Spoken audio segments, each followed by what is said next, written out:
quiet. Mr. President-elect, Go ahead. can you say She's categorically, asking a question. Don't Mr. be President-elect, can you give us a question? Don't be You're rude. attacking us. Can you give us a question? Don't be rude. No, I'm not going to give you a question? question. I'm not going to give you a question. Can you state categorically? You are fake news. Sir.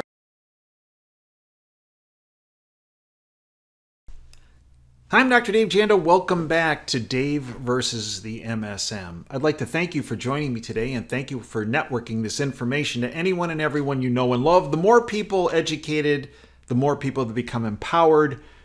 And the more people empowered, the sooner we end this reign of terror by, there's a multitude of names that is responsible for what we have been going through for actually a couple hundred years' time, but they've really upped their game, if you will, over the past several decades. That being the globalist syndicate, the globalist cult, the New World Order crowd, the criminal international banking syndicate, the deep state, the shadow government, they're all the same. And the hub, the head of the snake, are the banking families. They don't want you to realize that because, well, it makes them vulnerable. When billions of people come to the realization of who the ultimate problem is. See, the syndicate wants you pointing to, oh, this war, that war, this situation, that situation. Any situation, as long as you're not pointing at the perpetrators, them, the criminal banking families. So today's presentation is about the financial system fallout. Now, when you mention the word fallout, you immediately conjure up, wait a minute, fallout, that sounds pretty destructive.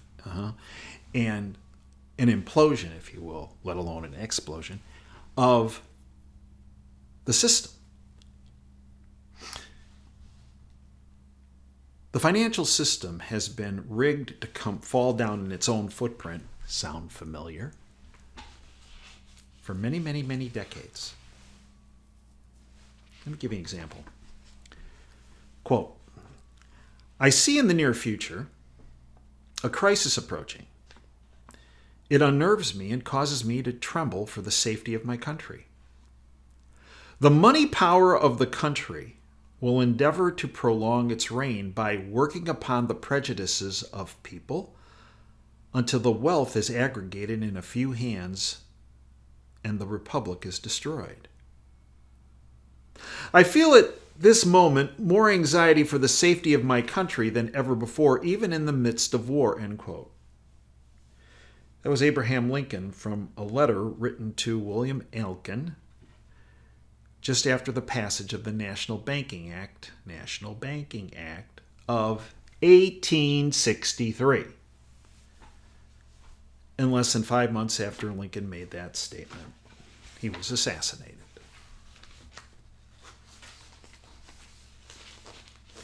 Remember, 100 years after that, 1963, the then President of the United States, John F. Kennedy, one of the things he angered the powers that are about was him saying that he was going to take back control of the money printing aspect of our country and hand it back to the Treasury Department and back it with a hard asset such as silver and take it away from the banking syndicate that it was handed to by globalist cult member Woodrow Wilson in 1913. And take it away from the bankster families, their tentacle, the Federal Reserve System.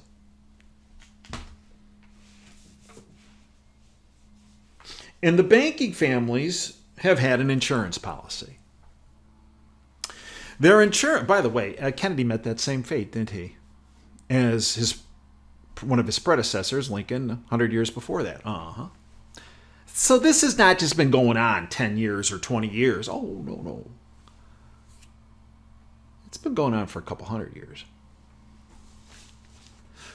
And the key, folks, is that they have as their insurance policy rigged the system, the financial system, to fail. But they've taken the appropriate steps to protect themselves.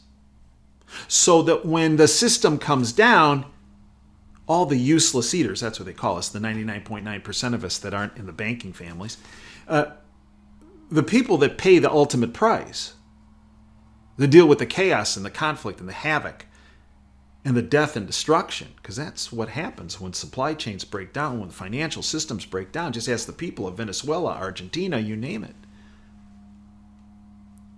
They've protected themselves, but they've put all of us in harm's way. They've rigged the system to fail, to fall.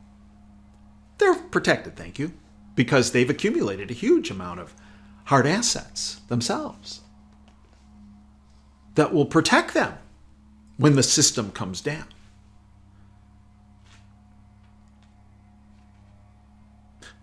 But it's coming down. Survey found most Americans falling behind on emergency savings. This from Aaron Pan from the Epoch Times. The survey found 60% of Americans are falling behind on their savings for emergencies, in which 38% say they're significantly behind. 81% have not increased their emergency savings over the entire year. What's the big impediment leading to this? Inflation. Inflation that was created by, the banksters, who own everybody, 99% of those in Congress, that are always doling out trillions of dollars more, right? What did Milton Friedman teach us? That inflation, you get inflation when you have too many dollars printed. Oh, through who? Well, the banking families, through their Federal Reserve, through Congress allocating more of their funny money. Too many dollars chasing too few goods. So currently, because of inflation created by the banksters on the monetary side and on the fiscal side by the critters, the creatures in our government that are always, 100 billion here, 100 billion more. Oh, yeah, let's send it over there. Right. So what's happening?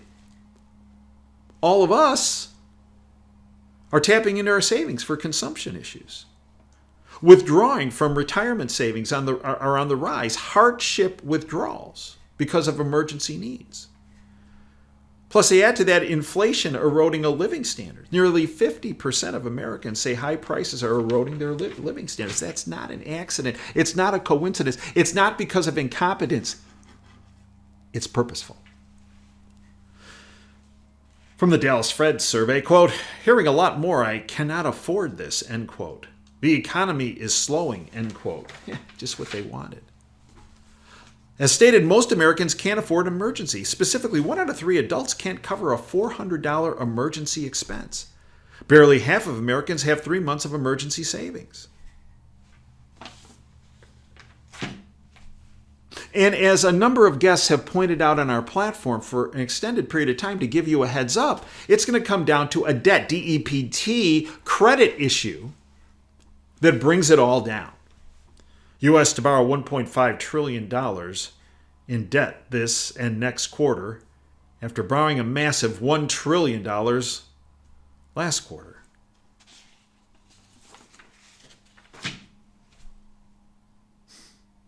And they, for years, have pulled off their smoke and mirrors show so that they got out of the buildings that were about to collapse, but keep you inside by their fake statistics, their vapor-based statistics that were fraud.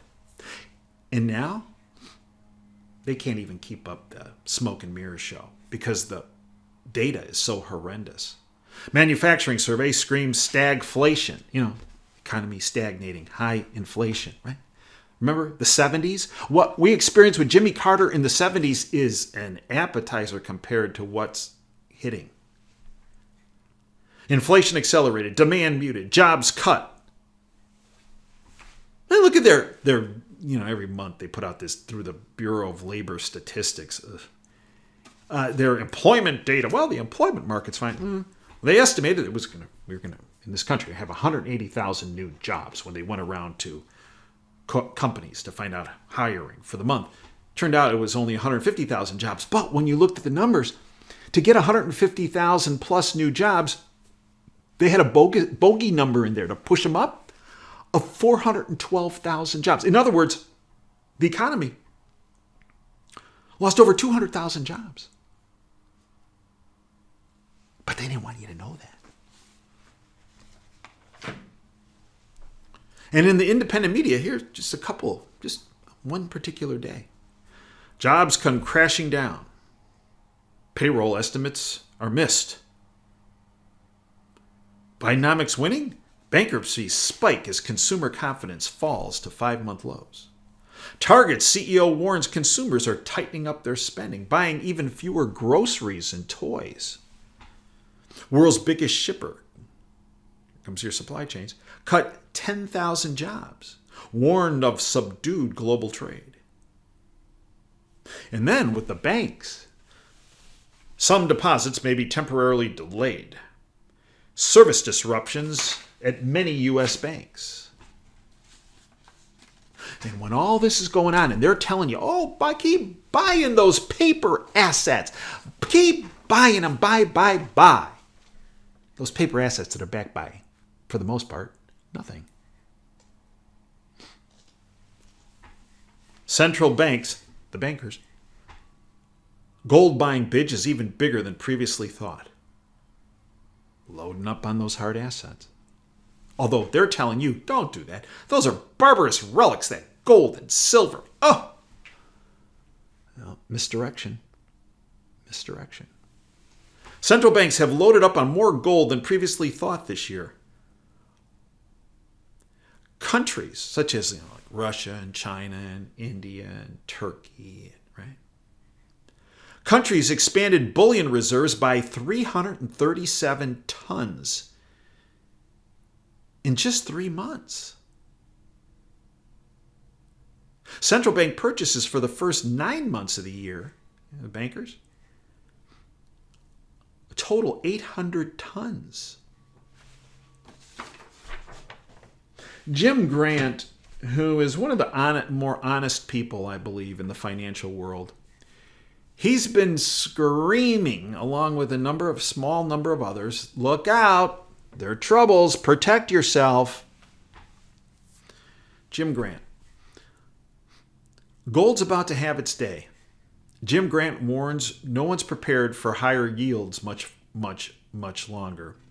Here's what he said. I think gold ought not to trade as an inflation hedge, but in as investment in monetary disorder, of which we surely have enough of the world. Exactly what we've said. It's your insurance policy. It is insurance. Precious metals are insurance policy.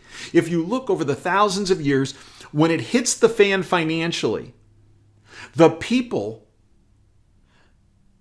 that persevere are people that had the insurance policy in place of owning gold and silver. Physical, not paper, physical gold and silver. He said, don't turn your backs on gold. But seriously, I think that gold is going to have its day. It's really not had its day yet, as I see it. And it's coming. So you have these huge sovereign entities, big countries, buying physical assets. You have banks, the central banks, the banks buying hard assets. But they don't want you to. They want you to keep buying the paper. That's backed by what? Vapor. We have had a multitude of guests on our platform over the years. Let's just name a couple.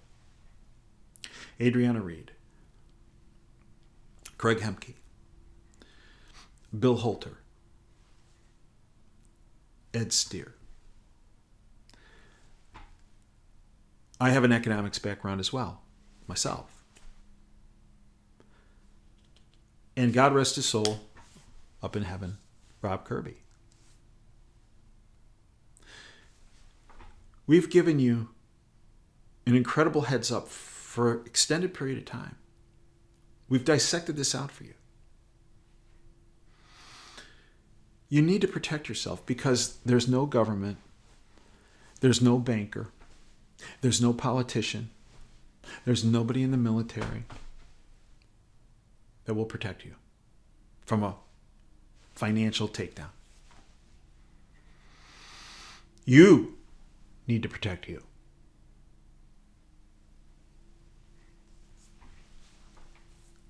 I believe, and my experience has been, the entity that is extremely honest, very, very transparent, as far as on the precious metals side of the equation, gold and silver, is the Camino Company. I've dealt with them for over 30 years. My dad dealt with them, who, in my estimation, was one of the most insightful financial minds I've ever encountered. And they have a website, Camino, C-A-M-I-N-O, CaminoCompany.com. You can call them. They have an 800 number, 800-348-8001. Ask to speak to Adriana. You've seen her videos on our platform. She's been a guest because we keep wanting to hit this about protecting as many people as possible. Look, my reputation in the medical world was as an orthopedic surgeon who did a very comprehensive job in taking care of people and caring at the same time.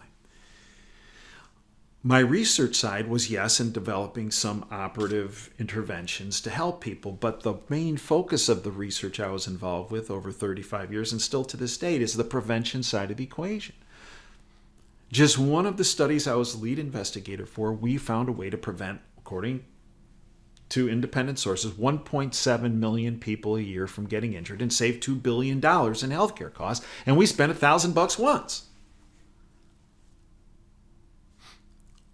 When I retired from the practice of medicine several years ago, I didn't stop caring for people. I didn't stop taking care of people. That's what this entire platform is about. It's about identifying a problem. That's the whole crux of prevention analysis. Identify an issue early on, or maybe not so early on, in this case with the financial system. Identifying it, finding ways to mitigate the negative ramifications as that problem escalates to help as many people as possible. The financial system's coming down. Fact. No government, no banker, no company, no politician, no military individual, nobody with a white hat is going to come to your front door and say, got ya. You're covered. The closest you're going to get to that is what we do on this platform. And I'm telling you again, protect yourself. Think outside the box. Because the box, the boob tube, whether it's CNBS or Fox Business News or Reuters or Bloomberg or the Wall Street Journal and their reports and Barron's, they're not going to tell you to do this. They're not going to tell you about your best insurance policy or hard assets. If you haven't acted before, you need to now. And if you've acted before, maybe it's time to maybe goose your stash a little bit. Because they're intent in taking the system down. And you know it's going to happen sooner rather than later. And the reason why you know that is because the statistics I told you about they can no longer hide how bad the financial system is and the fact that they're loading up like they never have before in hard assets. But the only person and entities that can do it are you. I hope you'll join us at DaveJana.com. A tremendous amount of information. Information I cannot go into on any platform outside of our website, DaveJana.com. Why? Because of the choke points. Whether it's this social media platform, that social media platform, whether it's on the radio, there are choke points everywhere of these bankster puppets that want to block the information. But there's no block of information at DaveJana.com. It's completely uncensored. In depth you'll get from no other source. I hope you'll join us. Until next time, Dave Jana signing off. Dream big and dare to fail. Thanks for your time today.